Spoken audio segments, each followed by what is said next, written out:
Este livro dedica-se à arte de realizar seu desejo. Ele lhe fornece um relato do mecanismo utilizado na produção do mundo visível. É um livro pequeno, mas não superficial. Há um tesouro nele, um caminho claramente definido para a realização dos seus sonhos. Se fosse possível levar a outro a condição por meio de argumentos racionais e exemplos detalhados, este livro teria muitas vezes o seu tamanho.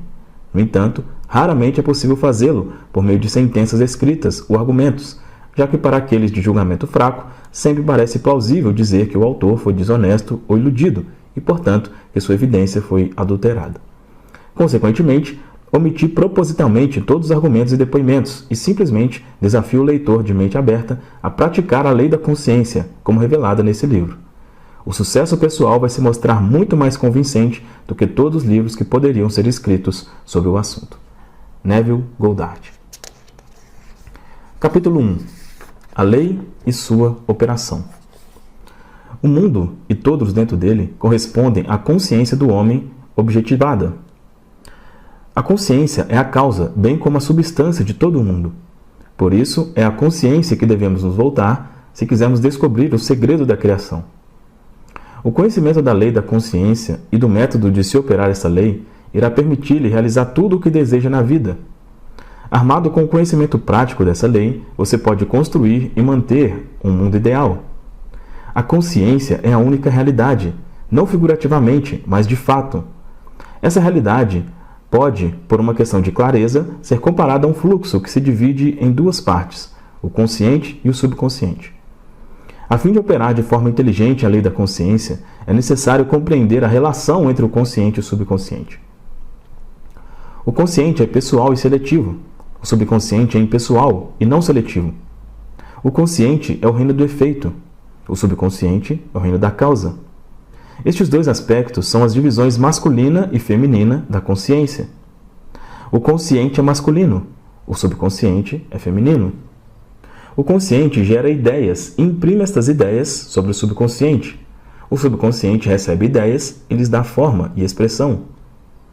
Por esta lei, primeiramente conceber uma ideia e então imprimir a ideia concebida sobre o subconsciente, todas as coisas evoluem fora da consciência, e sem essa sequência, nada pode ser feito. O consciente impressiona o subconsciente, enquanto o subconsciente expressa tudo o que sobre ele é impresso.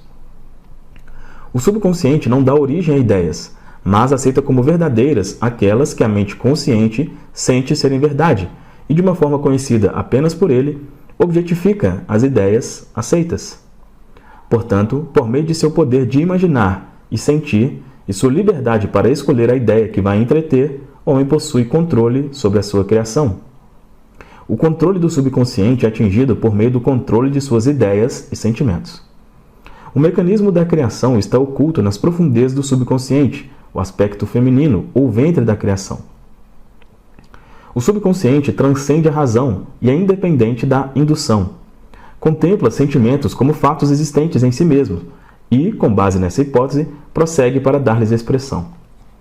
O processo criativo começa com uma ideia e o seu ciclo segue um curso que se inicia com um sentimento e termina em uma vontade de agir. As ideias são impressas sobre o subconsciente por intermédio dos sentimentos. Nenhuma ideia pode ser impressa sobre o subconsciente até que seja sentida. Mas, uma vez que sentida, seja ela boa, ruim ou indiferente, deve ser expressa. O sentimento é o primeiro e único meio pelo qual as ideias são transmitidas ao subconsciente. Portanto, o homem que não controla seus sentimentos pode facilmente imprimir sobre o subconsciente estados indesejáveis. Controlar os sentimentos não significa restringir ou suprimi-los, mas sim a disciplina de imaginar e entreter apenas sentimentos que contribuem para a sua felicidade. O controle de seus sentimentos é muito importante para uma vida plena e feliz. Nunca entretenha um sentimento indesejável, tampouco pense de forma favorável sobre o que é errado. Não se debruce sobre a imperfeição de si mesmo ou dos outros. Fazer isso é imprimir tais limitações sobre o subconsciente. O que você não quer que seja feito a você, não sinta que seja feito a vós ou a outrem. Esta é toda a lei de uma vida plena e feliz. Todo o resto é comentário. Todo sentimento gera uma impressão subconsciente, e a menos que seja compensada por um sentimento mais poderoso, de natureza oposta, deve ser expresso. Dentre dois sentimentos, o dominante é o que é expresso. Eu sou saudável é um sentimento mais forte do que eu vou ser saudável. Sentir eu vou é confessar que eu não sou. Eu sou é mais forte do que eu não sou. O que você achar que é sempre dominará o que sente que gostaria de ser. Portanto, para ser realizado, o desejo deve ser sentido como o estado que é, em vez de um estado que não é. A sensação precede a manifestação, e é a base sobre a qual toda manifestação repousa. Tenha cuidado com seus humores e sentimentos, pois há uma conexão ininterrupta entre seus sentimentos e o mundo visível. Seu corpo é um filtro emocional e ostenta a marca inconfundível de suas emoções predominantes. Perturbações emocionais, especialmente emoções reprimidas, são a causa de toda doença. Sentirem intensamente algo errado sem dar voz ou expressar esse sentimento é o início da doença, tanto no corpo quanto no ambiente. Não entretenha o sentimento de arrependimento ou fracasso, pois frustração ou desapego quanto a seus resultados resultam em doenças. Pense e sinta unicamente sobre o estado que você deseja realizar. Sentir a realidade do estado procurado e viver e agir com base nessa convicção é o caminho para todos os aparentes milagres.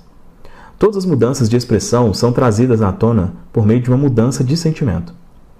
Uma mudança de sentimento é uma mudança de destino. Toda a criação ocorre no domínio do subconsciente. O que você deve adquirir, então, é um controle reflexivo da operação do subconsciente, isto é, o controle de suas ideias e sentimentos. O acaso ou a sorte não é responsável pelas coisas que acontecem com você, tampouco é o destino o autor de sua fortuna ou azar. Suas impressões subconscientes determinam as condições de seu mundo. O subconsciente é não seletivo, é impessoal e não faz acepção de pessoas. O subconsciente não está preocupado com a veracidade ou falsidade de seu sentimento.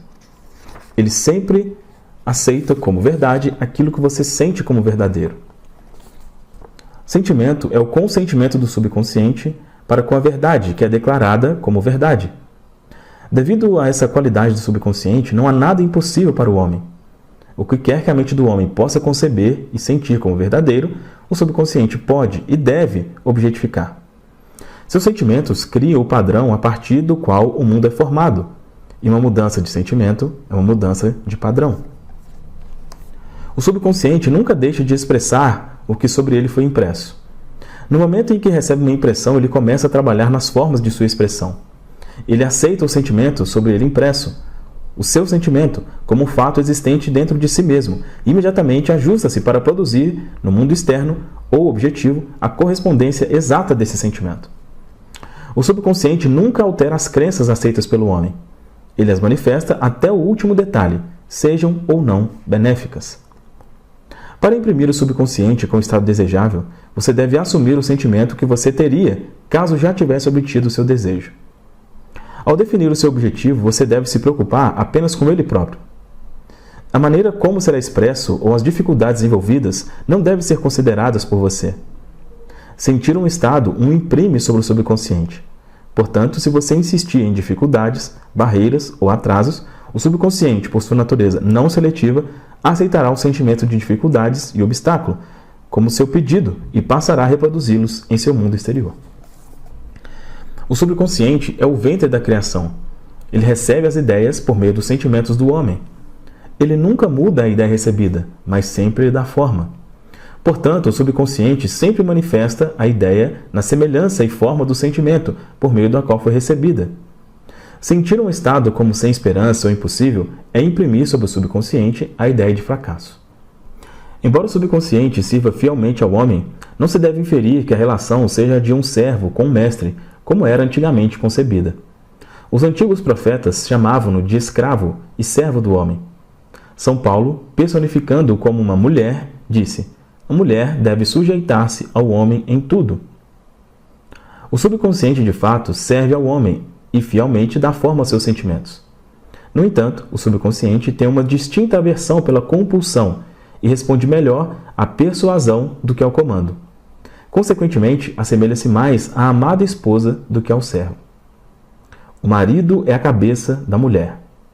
Pode não ser verdade no que diz respeito ao homem e mulher em seu relacionamento terreno, mas é verdade com relação ao consciente e subconsciente, ou ao aspecto masculino e feminino da consciência.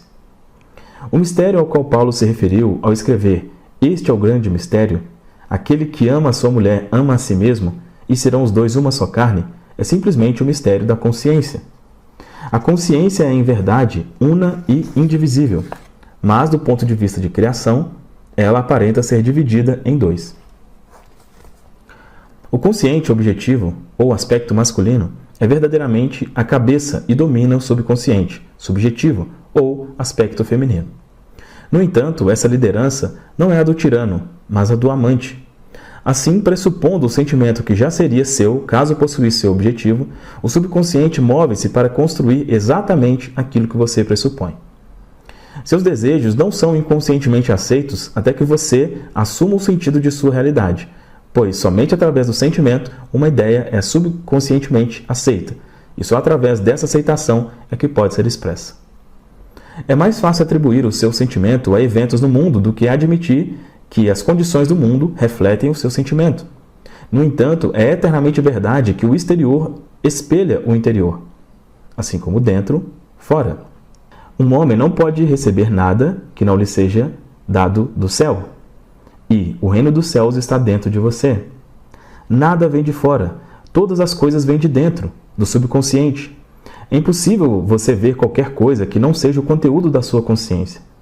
Seu mundo, em todos os detalhes, é sua consciência objetivada. Os estados objetivos são testemunhas das impressões subconscientes. Uma mudança de impressão resulta numa mudança de expressão. O subconsciente aceita como verdade aquilo que você sente como verdadeiro. E considerando que a criação é o resultado de impressões subconscientes, você, por seu sentimento, determina a criação. Você já é o que quer ser, e sua recusa em acreditar nisso é o único motivo pelo qual você não vê essa situação. Procurar no exterior por aquilo que você não sente que você é o mesmo que procurar em vão, pois nunca encontramos o que queremos, encontramos apenas o que somos. Em suma, você expressa e possui apenas o que está no consciente de ser ou possuir. Aquilo que possui é dado. Negar a evidência dos sentidos e apropriar-se do sentimento de desejo realizado é o caminho para a realização do seu desejo. Dominar o autocontrole de seus pensamentos e sentimentos é a sua maior realização. No entanto, até que o controle perfeito seja atingido, de modo que, apesar das aparências, você sente tudo o que quer sentir, use o sono e a oração para ajudá-lo a realizar seus estados desejados. Estes são os dois portões para o subconsciente.